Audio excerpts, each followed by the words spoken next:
dear friends, cultural creatives, and imaginal selves everywhere. Bruce back. And this month's newsletter, I really want to focus on something called an urban myth. And this particular urban myth is the belief that we only operate off of 10% of our brain. So we've all heard that, yes, we're only using 10% of our brain, and boy, if we could use all the rest of it, we'd be super smart. But hey, that's all we use. Firstly, where did that number come from, 10%? A long time ago, when putting the body together through an understanding of histology and the cells that make up organs, a study of the brain revealed one very important fact, and that is only 10% of the brain was made up of neurons. 90% of the cells in the brain were not neurons, but they were called supporting or connective tissue and given the name glial cells. Well, what's really interesting about that is in the neuron principle, the neuron doctrine, it was believed that the neurons were the functional cells of the brain and the glial cells were more or less just support. Well, then by definition, right away, it says then you're only using 10% of your brain because that's all that the neurons comprise in the brain, 10%. For a long time, the glial cells, again, were thought to be just like connective tissue support physically and nutritionally the neurons. But over the last number of decades, what we started to find is this: there was a misunderstanding about glial cells. That glial cells are a lot more important in neural function than just physical support. Glial cells can inhibit or activate neurons. Glial cells connect to neurons.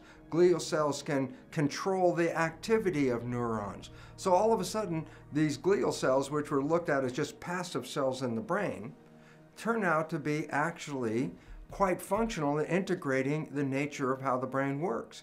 In a way of looking at it, in a simple analogy, consider that the neurons are nouns in a sentence, and that the glial cells are the verbs and the adjectives and the adverbs, the modifiers of all the nouns. So the glial cells create a fulfillment of a picture. So neurons are like a stick figure, and when you add the glial cells, you fill out the nature of the whole human. So glial cells become a very functional, integrated part of all neuronal activity.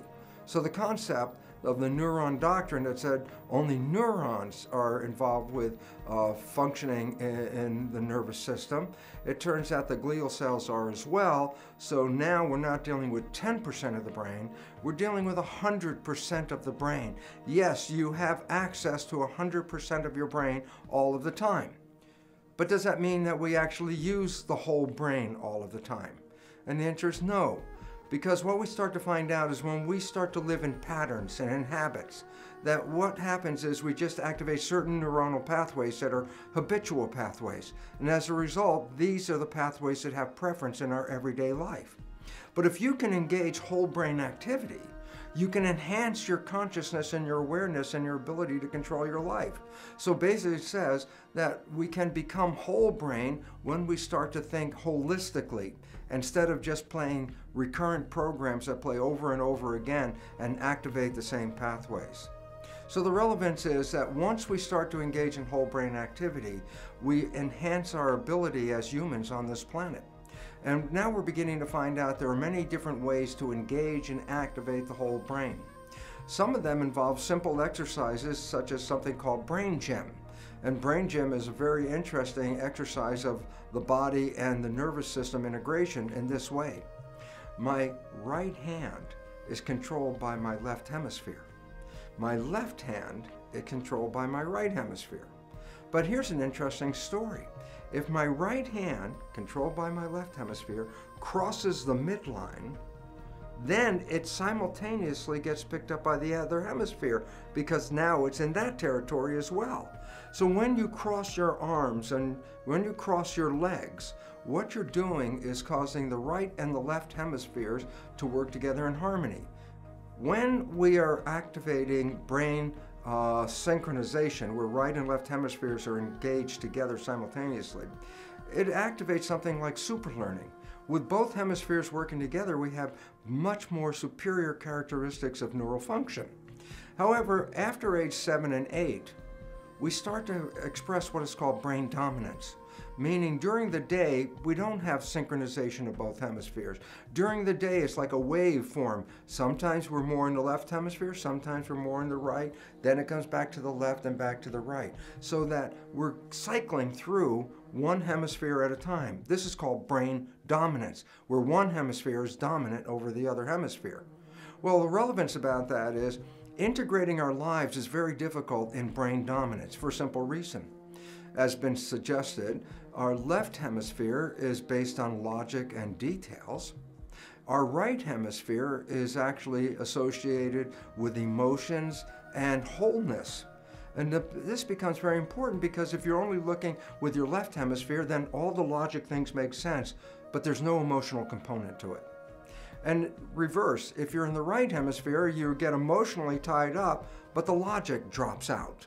Well, this happens to us ever since the time we were 8 through our adult life. If you can get both hemispheres to be in sync, hemisync, then you're engaging logic and emotions at the same time. That opens up a window for super learning opportunities where you can download information very, very quickly and very fast, but it also opens up a whole wide range of thinking that includes an emotional component as well as an intellectual component, which is necessary to fulfill a whole picture. So if you're operating from brain dominance, you're actually shutting off one component of your nervous system at that time. So if you do an exercise like brain gym where you're involved with crossing your arms and your legs, when you do that, you start to integrate both. Very interestingly, when we have hemisync, we're much more calm, collected, and able to really express neurological functions that are very fully supporting of ourselves.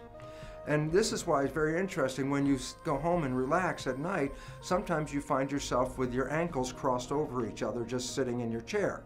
Without even knowing what you're doing, by crossing your ankles, you're actually engaging a whole brain process. So if you're stressed, for example, during the day, or you just want to relax when you go home at night, crossing your arms and legs actually engages both hemispheres, which calms the system down, but engages a whole brain process. So you become much more effective in your relaxed state. So if you're having a tough moment during the day, just take a moment and cross your arms and legs. Hold them together and just wait for about 3 or 4 minutes and you'll start to feel a calmness overcome. And in this calmness, your neurological functions will be totally enhanced. When we start to operate from patterns that are replayed every day, we start to express very specific pathways that are reused over and over and over again. And as a result, we actually shut down a large amount of functioning of the brain and just go through the habit, the patterns that replay themselves over and over again. So basically, what you really have to understand is this: we can use 100% of the brain, but if we play the same patterns over and over again, we don't need to use 100% of the brain. So, simple point, I'd just like to suggest that once you start to recognize that you can have hemisync, where you can get right and left hemispheres to engage together and stay conscious, you are using 100% of your brain activity. And when you do that, you'll also find that your life is easier, more harmonious, and healthier. Because when you're using your full nervous system, it will support your life and enhance your growth. And this becomes important. So don't get stuck that I'm only using 10% of my brain. That story is false.